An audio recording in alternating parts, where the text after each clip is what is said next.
मराठ्यांच्या रॅलीवर हल्ला करण्याचा किंवा मला अटक करण्याचा डाव आहे असा आरोप मनोज जरांगे पाटलांनी केला। दुसरीकडे कुणबी प्रमाणपत्र रद्द केल्याचा जरांगेंचा आरोप बावनकुळे यांनी खोडून काढलाय। कोणत्याही समाजावर मी अन्याय करू शकत नाही असं बावनकुळे यांनी म्हटलंय। मराठा आंदोलक मनोज जरांगे पाटलांनी सरकारवर नवा आरोप केलाय। मराठा समाजाच्या रॅलीवर हल्ला करण्याचा किंवा मला अटक करण्याचा डाव असल्याचा आरोप जरांगेंनी केलाय। तर बावनकुळेंच्या सांगण्यावरूनच मराठा कुणबी प्रमाणपत्र रद्द झाल्याचंही जरांगेंनी म्हटलंय। त्यांच्या डोक्यातच नाही मराठी पहिले नाही राहिले म्हणून। मराठी थंड होतच नाहीत, कवा गरमच आहेत, कवा गरम आहेत, पण हाताले चावताळे। ही जे डाव नवीन रचला ना लय भयानक।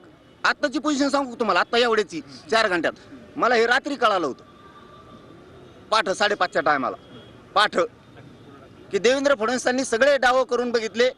आता शेवटचा डाव काहीतरी रॅलीवर हल्ला करायचा किंवा मला अटक करायची, याला कुठंतरी काहीतरी दगडफेक झाली पाहिजे, रोड बंदोबस्त काढायचा। ही पत्रकार आमच्या सोबत आहे।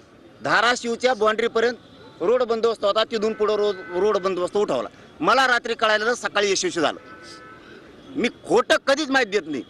बावनकुळेंनी मात्र जरांगेंचे हे आरोप खोडून काढले। यांचा माझच उतरतो, त्याच्याशिवाय हे ठेप्याला येत नाही दादा। कारण फडणवीसाच्या माध्यमातून तो बावनकुळे प्रमाणपत्र रद्द करण्यासाठी पत्र काढतो। हे देशात पहिल्यांदा झालं असं नसं की एखादा मंत्री पत्र काढतोय प्रमाणपत्र रद्द करायला। आणि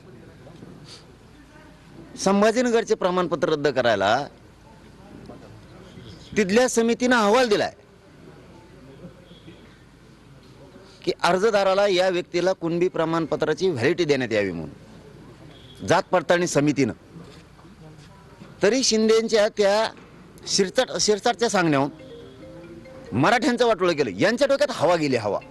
यांना जी मराठ्यांनी भरभरून मतदान केलं ना आणि यांना जे सीट निवडून आले ना, यांना वाटतं आमचं कुणी काही करूच शकत नाही। माझं रक्तच नाहीये।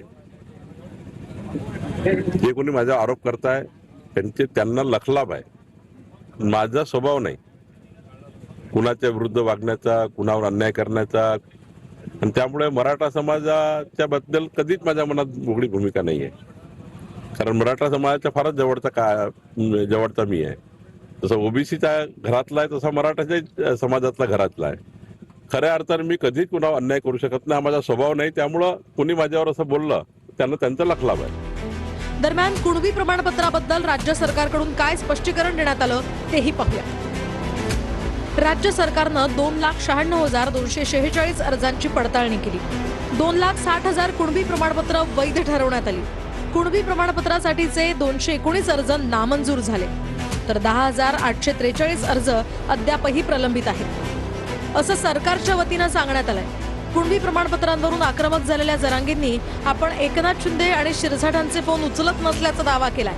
त्यांच्या ओळखीचा त्यांचा फोन घ्या ना, मी त्यांचा घ्याय ना, कुणाचाच घ्याय नाही फोन। मिस कॉल दाखायचे मग त्यांचे सगळ्याचे भाजप सहित मिस कॉल आहेत, घ्यायचेच नाही। तुम्ही रितसर करा, संजय शिरसाटचे तर 250 पेक्षा जास्त असते। चूक केल्यावर माफ नाही करणार, अजिबात नाही। तुम्ही दुरुस्त करा, पहिल्यासारखं प्रेम सुरू।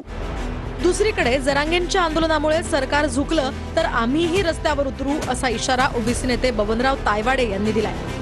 प्रमाणपत्र मिळालं असेल, परंतु व्हॅलिडिटी करताना जे कागद पाहिजे, की एक तर पहिला आहे की 1967च्या पूर्वीचा पुरावा पाहिजे। त्या वंशावळ जे असेल त्या वंशावळीमध्ये जुळलं पाहिजे, तरच त्या व्यक्तीची व्हॅलिडिटी होते, अन्यथा व्हॅलिडिटी होत नाही। आणि व्हॅलिडिटी झाली नाही तर लाभ घेऊ शकत नाही। की अशा प्रकारे चुकीचे प्रमाणपत्र जर कुठल्या अधिकाऱ्याने दिले असेल काय, तर त्या अधिकाऱ्यालाही पनिशमेंट व्हायला पाहिजे, ज्या व्यक्तीनं घेतलं त्यालाही पनिशमेंट व्हायला पाहिजे। सरकार झुकलं तर आम्ही तयार आहोत ना रस्त्यावरती बसायला। असं कसं झुकेल सरकार? सरकार ज्या दिवशी अशा प्रकारे कुठला निर्णय घेण्याच्या मानसिकतेमध्ये दिसेल, हा संपूर्ण 60% ओबीसी समाज रस्त्यावरती